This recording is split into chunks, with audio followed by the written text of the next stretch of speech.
dia, família! Sejam bem-vindos ao nosso devocional dessa manhã e segunda-feira aí, né? Começando, feliz segunda-feira para você. Bom demais ter a sua companhia junto comigo aqui. Nós estamos hoje no último capítulo do Evangelho de Mateus, o primeiro dos 4 evangelhos. Nós vamos ver muita coisa ainda nos evangelhos, ainda temos Marcos, Lucas e João pela frente, né? Amanhã já vamos estar em Marcos, inclusive. Nós estamos no último capítulo que nós vamos ler, que é o 27. Tem 28 ainda, mas estamos já no finalzinho ali do Evangelho de Mateus e hoje nós vamos ver rapidamente a história da crucificação de Jesus. Rapidamente eu digo porque o capítulo é extenso, são 66 versículos e a gente tem muito para ver aqui. Mas hoje nós estamos em Mateus capítulo 27, eu quero convidar você a abrir a sua Bíblia comigo lá.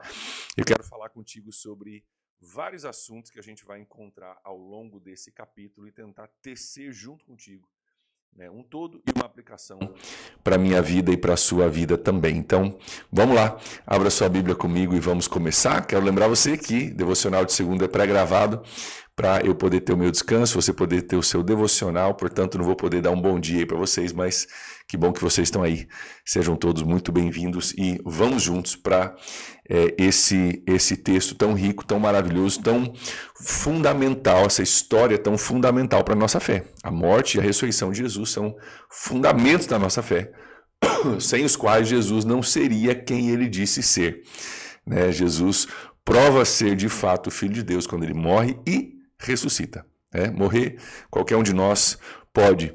Agora, ressuscitar é uma prova de que, de fato, existe algo especial. E ainda você predizer que vai morrer e ressuscitar, e de fato isso acontecer, é algo que demonstra algo realmente muito, muito especial. Quero começar a nossa leitura hoje olhando 3 grupos que interagem com Jesus, 3 tipos de pessoas que interagem com Jesus. Eu quero começar falando contigo sobre 3 tipos de pessoas que não seguem a Jesus. 3 tipos de pessoas que, nesse capítulo, não seguem a Jesus, mas que têm características diferentes. Quero olhar contigo isso a partir do versículo 1. Nós vemos aqui a questão de Judas, né?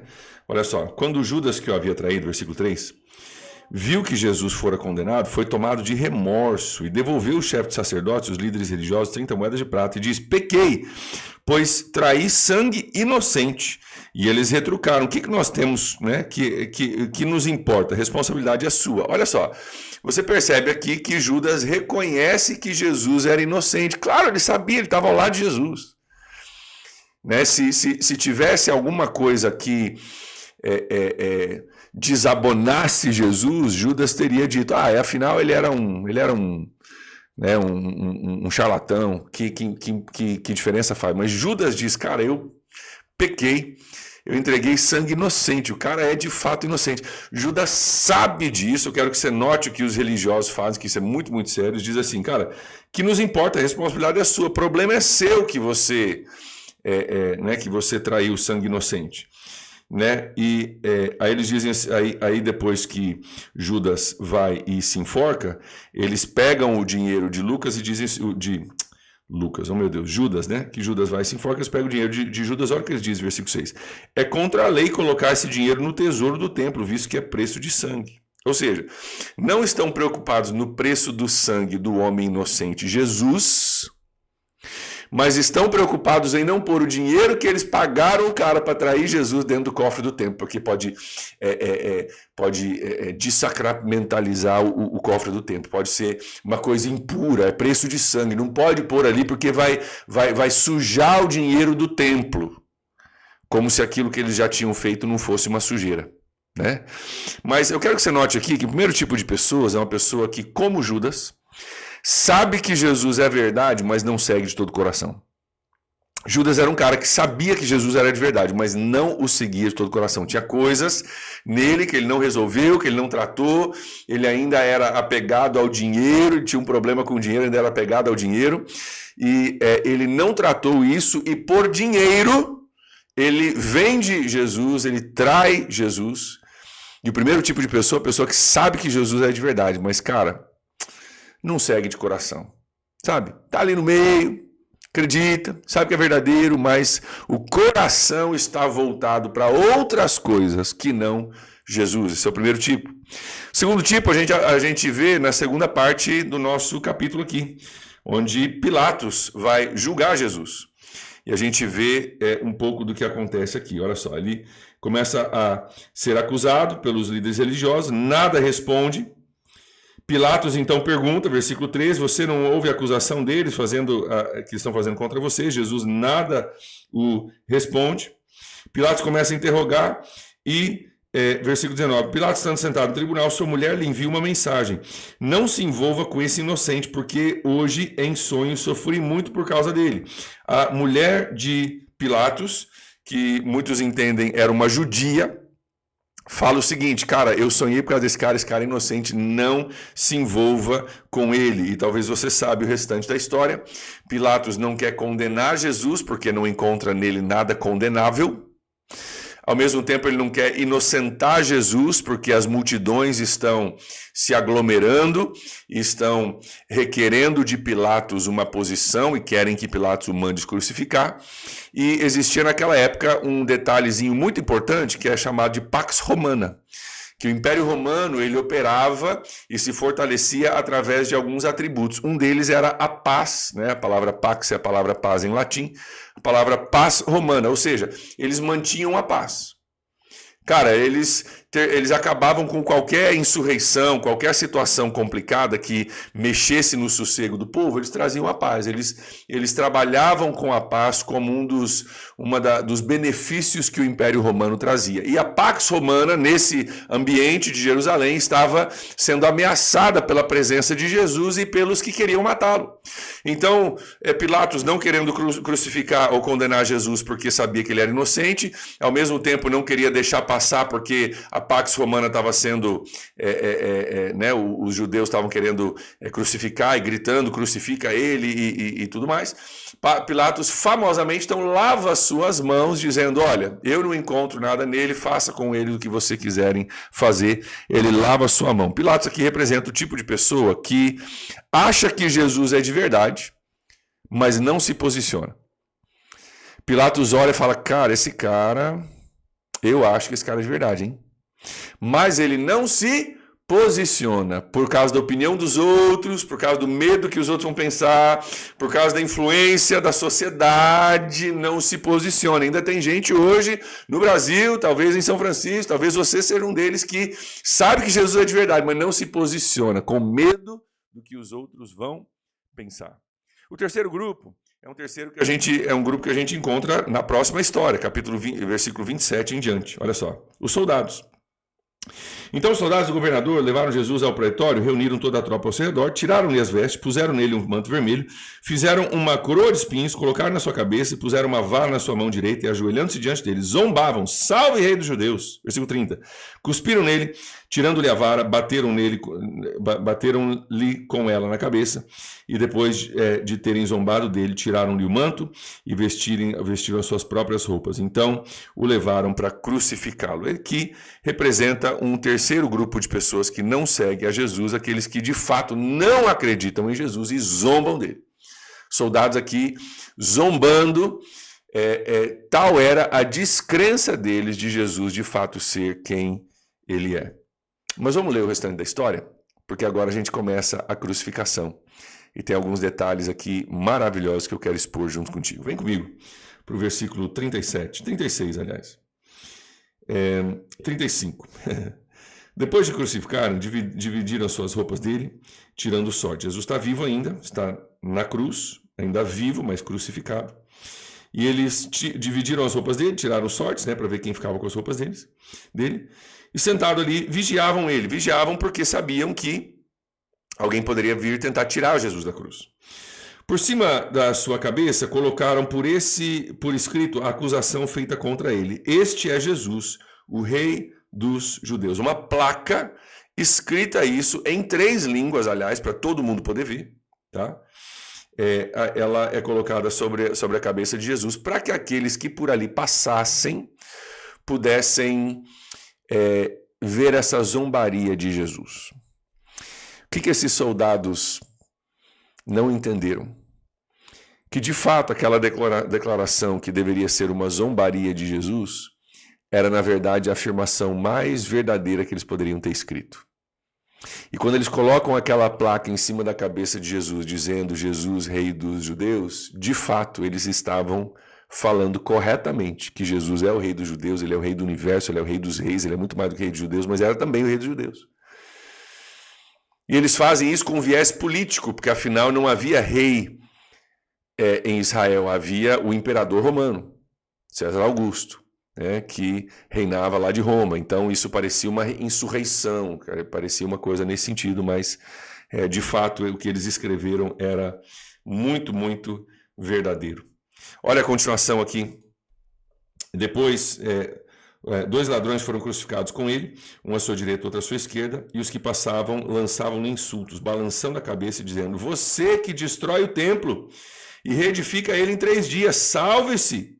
Desça da cruz se você é filho de Deus. Agora quero pausar aqui contigo um pouquinho. Você talvez lembre disso, nós estudamos Mateus capítulo 24, na sexta-feira, onde Jesus diz, em 3 dias eu vou destruir o templo e vou reconstruir ele. E os discípulos falam, cara, como é que você vai destruir o templo, que tinha mais de 20 andares, uma altura de mais de 20 andares, e reconstruir em 3 dias? Jesus estava falando do corpo dele, esse templo aqui. Eu vou destruir esse templo e vou reconstruir esse templo aqui.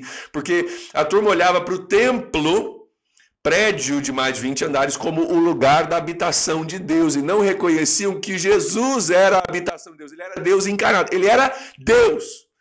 Se tinha um lugar no planeta Terra onde Deus estava habitando, é em Jesus. Jesus diz, eu vou destruir esse templo, o meu corpo físico, e vou reconstruí-lo em 3 dias, que de fato Jesus morre, é destruído o templo dele, e é reconstruído, ele ressuscita em 3 dias, e a turma não entendeu o que Jesus estava falando. Aí eles passam zombando, né? Você que destrói o templo e reedifica ele em 3 dias, salve-se, desça da cruz. Olha o que a turma dizia. Desça da cruz se você é o Filho de Deus. Queridos, eu tenho algumas anotações aqui na minha Bíblia, talvez você queira anotar isso também. Está aqui, Mateus capítulo 4. Por que Mateus capítulo 4? Porque em Mateus capítulo 4, Jesus, antes de começar o seu ministério público, ele está indo para o deserto para jejuar e orar durante 40 dias, e lá ele é tentado por Satanás. E não sei se você lembra das palavras da primeira tentação de Satanás, mas o que Satanás diz é o seguinte: se você é o Filho de Deus, transforma essa pedra em pão. Vamos olhar aqui a acusação da turma. Desça da cruz se você é filho de Deus. O que eu quero que você veja aqui? Na zombaria deles de Jesus, eles estavam praticamente imitando a fala do próprio Satanás contra Jesus 3 anos antes. E aqui eu faço uma pausazinha rapidinho para a gente falar sobre uma coisa muito importante que faz parte da nossa igreja, que é a cultura da honra. E a gente ensina no curso Cultura da Honra, se você já fez, você sabe do que eu estou falando. Se você não fez, você pode, aqui no nosso canal do YouTube, você pode procurar Princípios da Honra. Os Princípios da Honra são uma série de mensagens, se não me engano foram 4 mensagens que eu e o pastor Spiller pregamos juntos. Transformador. E o que a gente aprende no princípio da honra? Que se eu não souber honrar a pessoa por aquilo que ela carrega e falar com a minha boca, declarar a respeito dela aquilo que vem de Deus da parte dela, eu vou acabar falando aquilo que vem de Satanás. Eu posso olhar para uma pessoa e eu posso olhar para as qualidades, para o potencial, para a bênção que essa pessoa é e declarar isso sobre aquela vida. E eu estou honrando ela e estou sendo um porta-voz de Deus falando sobre o propósito por qual ela foi criada, sobre aquilo de Deus que ela carrega. Ou eu posso olhar para os defeitos, para as lacunas, para os problemas, para as falhas e reforçar isso com a minha voz, falando, me tornando um porta-voz de Satanás, que condena, que julga, que diz coisas como essa, e aqui eles estão zombando de Jesus. E no zombar de Jesus, no desonrar a Jesus, eles estão falando praticamente as mesmas palavras que Satanás falou lá no começo do ministério de Jesus. Cara, isso é muito poderoso, quando a gente percebe que, cara, a minha boca, eu tenho capacidade de concordar com Deus ou de concordar com Satanás a respeito de uma pessoa. Isso é muito forte, muito, muito forte. Por isso, o princípio da honra é algo que é um pré-requisito para membros da PIB. Se você não fez o curso, você deve se inscrever para esse curso que vai acontecer em novembro. Muito, muito importante. Olha só, versículo 50, perdão, quero olhar mais algumas coisas aqui contigo, muito texto, mas quero olhar algumas coisas importantes aqui. Diz assim, depois de ter bradado novamente em alta voz, Jesus entregou o seu espírito. Jesus, presta atenção, está marcado na minha Bíblia, marca na sua, entregou o seu espírito. E é importante que você entenda que não mataram Jesus. Claro que crucificaram Jesus e isso levou à sua morte, mas Jesus permitiu que isso acontecesse e Jesus entregou a sua vida. Não é que a vida foi tirada de um cara que não queria, ele entregou a sua vida para ser morto. Inclusive eu quero olhar contigo, João capítulo 10, versículo 17 e 18. Dá um pulinho comigo, em João capítulo 10, versículos 17 e 18 diz assim, ó.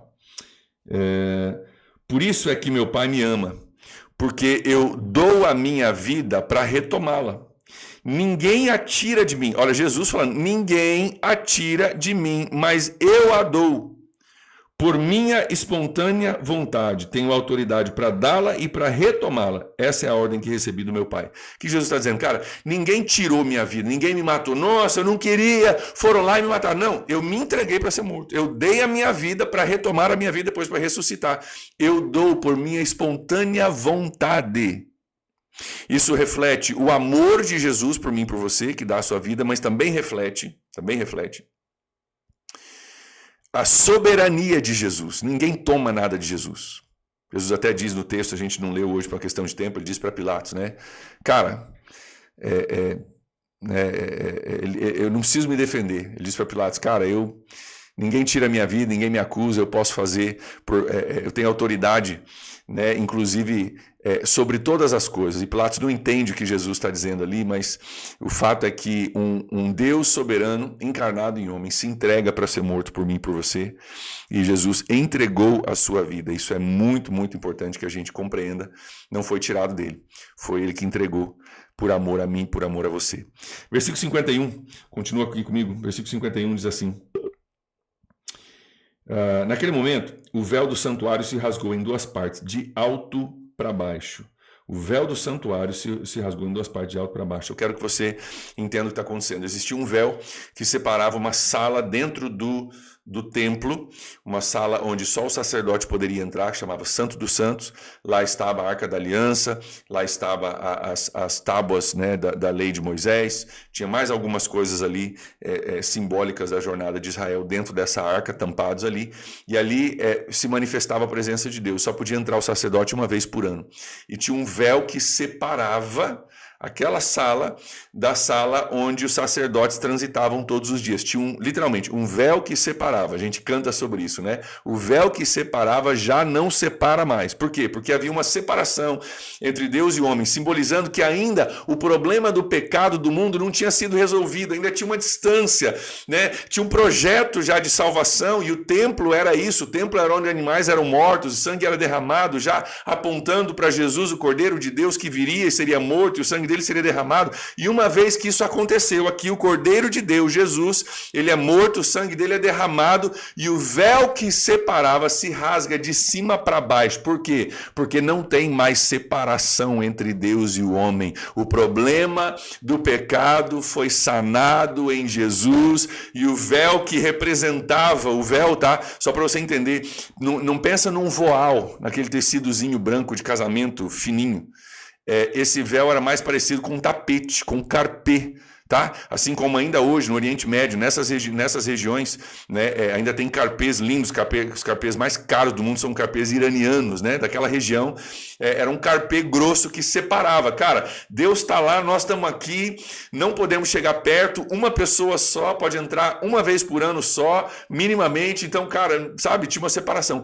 Quando Jesus morre na cruz e ele abre o caminho para a salvação da humanidade, o véu se rasga, aquilo que simbolizava a separação é rasgado. E note, rasga de cima para baixo, através de um terremoto que acontece quando Jesus morre. Tem um terremoto que literalmente acontece. E nesse terremoto, não é coincidência isso, o véu se rasga de cima para baixo. Por que isso é importante? 2 motivos. Se fosse de baixo para cima, a gente poderia dizer que alguém foi lá e rasgou. Certo? A gente poderia dizer, alguém foi lá e rasgou. Mas o véu se rasga de cima para baixo. Sabe o que isso significa? Deus é muito pedagógico. Você já aprendeu isso aqui no devocional, que Deus é extremamente pedagógico. Ele desenha com a gente. Quem está rasgando o véu? Se fosse de baixo para cima, poderia ser alguém dentro do templo que decidiu rasgar o véu. Mas quando é de cima para baixo, quem rasgou o véu? É Deus dizendo, a separação está sendo desfeita. Aquilo que servia como barreira já não existe mais por causa do sangue de Jesus. Está desenhado para a gente que o sangue de Jesus e a crucificação de Jesus é aquilo que removeu a barreira entre eu e você e Deus. Eu não sei como é que está o seu dia hoje, como é que está a sua semana, mas, cara, só isso aí, só lembra disso. O véu que separava já não separa mais. Você tem livre acesso a Deus. E o que você fez de errado, o que você deixou de fazer de errado, seja lá o que for, cara, nada pode nos separar do amor de Cristo. Você pode confessar o seu pecado, Ele é fiel e justo para te perdoar. E, cara, você não precisa viver isolado e nem separado de Deus. O véu é rasgado de cima para baixo. E Jesus aqui, olha a continuação comigo, versículo 55. Jesus ainda crucificado, mas ainda... Aliás, não, já morto agora, versículo 55. Muitas mulheres estavam ali observando ele de longe, e elas haviam seguido Jesus desde a Galiléia para o servir, versículo 55. Presta atenção nisso. Muitas mulheres observavam de longe, elas tinham seguido Jesus desde a Galiléia, longe, tá? Bem longe, aproximadamente 140 quilômetros, para o servir. Por quê, gente? Porque Jesus, eu não tenho tempo para entrar nisso com vocês hoje, não é o nosso ponto principal, mas um dia a gente vai falar sobre isso. Jesus, a forma com a qual ele tratava as mulheres, Jesus, era uma quebra de paradigmas para a época de Jesus. As mulheres eram geralmente consideradas desconfiáveis e cidadãs de segunda classe na cultura da época. E Jesus não as tratava desse jeito. Então você tem aqui muitas mulheres que vieram mais de 100 quilômetros de distância a pé para servir Jesus. Por quê? Porque elas entendiam que Jesus as valorizava, as amava, as incluía, né, e assim por diante. Então Jesus é um exemplo de tratamento com mulher. Negue em nome de Jesus toda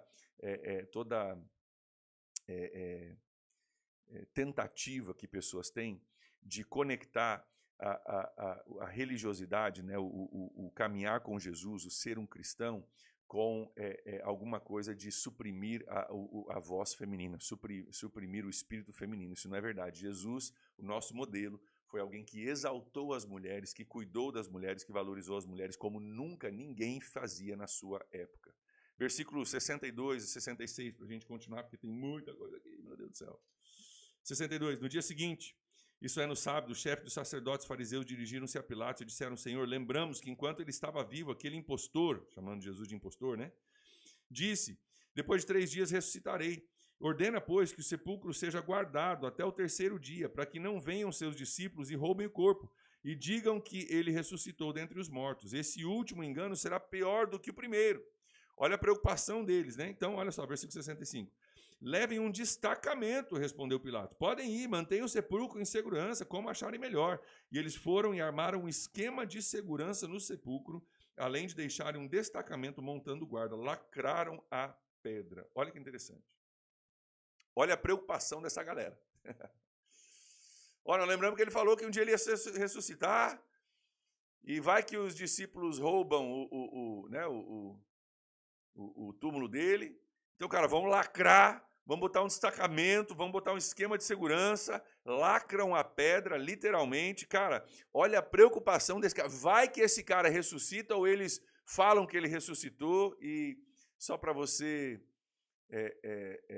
poder depois pegar o contexto, se você tiver tempo hoje, são poucos versículos, leia o capítulo 28. Meu amigo, você pode montar esquema de segurança, Você pode, para barrar o homem, você pode fazer. Para barrar os discípulos de roubarem o corpo de Jesus, você pode pôr destacamento, esquema de segurança, lacrar a pedra, pode fazer o que você quiser. Show de bola, vai funcionar. Agora, meu amigo, para barrar Jesus de ressuscitar, tem jeito não, tá? Tem jeito não. Vocês podem zombar, eles zombaram de Jesus, eles mataram Jesus, eles lacraram a pedra, mas ninguém impede Jesus de fazer o que Jesus quer fazer.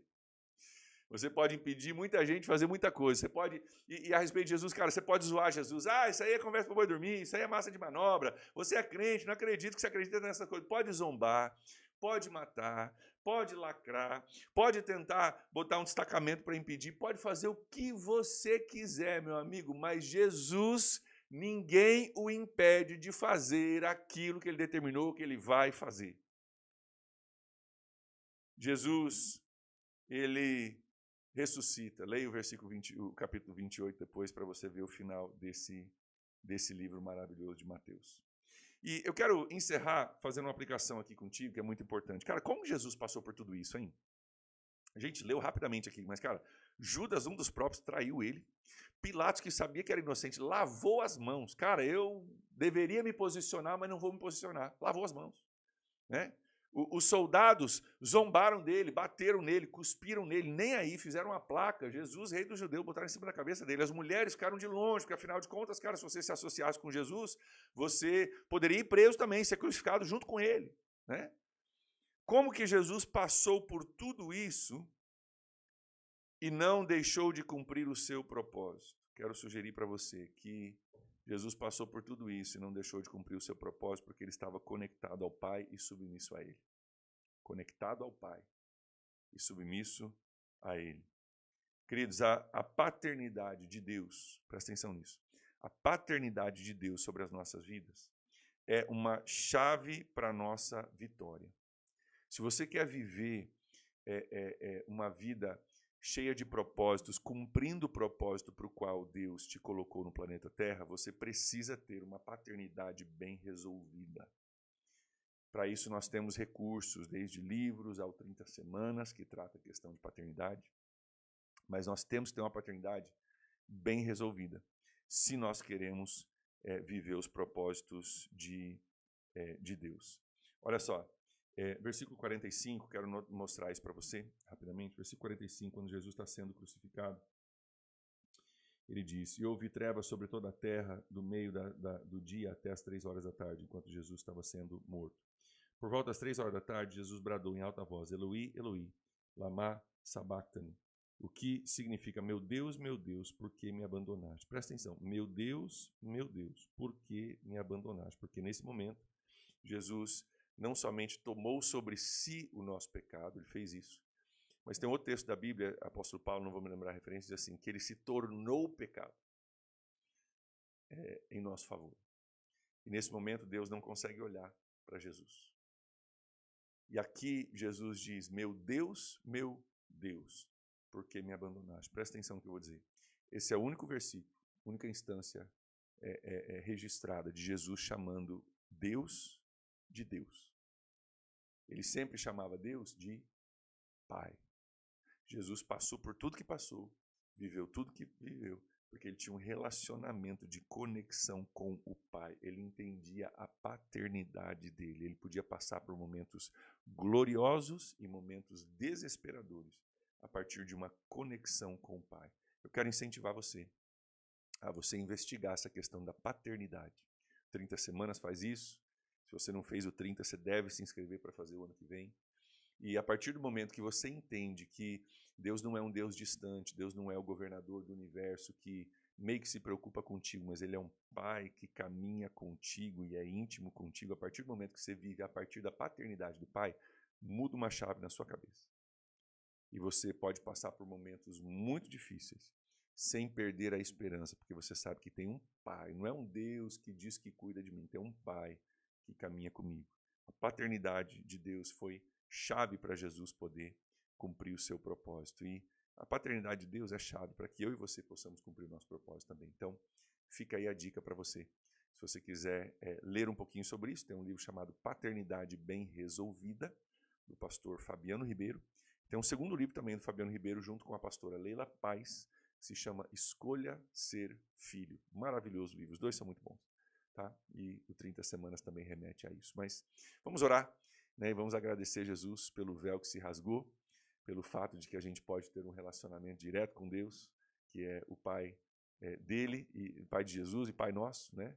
O nosso Pai, Jesus nos ensinou a orar isso, né? Pai nosso que está no céu, graças a Deus por esse relacionamento restaurado e restrito que nós temos com o Pai através de Jesus. Vamos orar. Pai, muito obrigado por essa manhã, por esse estudo maravilhoso, por essa história que é tão fundamental para a nossa fé. Obrigado pelos princípios aqui aprendidos, Pai, mas além dos princípios, além daquilo que a gente aprende como princípio, nós oramos, Deus, em nome de Jesus, para que o Senhor nos dê uma experiência, Pai. Nós não queremos viver somente a partir de princípios, queremos viver a partir de experiência. Experiência contigo, que nos marca, que nos transforma, que nos faz viver a partir da nossa filiação. Ajuda-nos com isso, Pai, nós oramos assim. Peço tua bênção sobre o dia e a vida de cada irmão que está me assistindo hoje. Eu oro assim, em nome de Jesus. Amém. Amém, queridos? Deus abençoe. Amanhã vejo vocês de volta para Marcos, começo do Evangelho de Marcos. Um abraço e até lá. Tchau, tchau.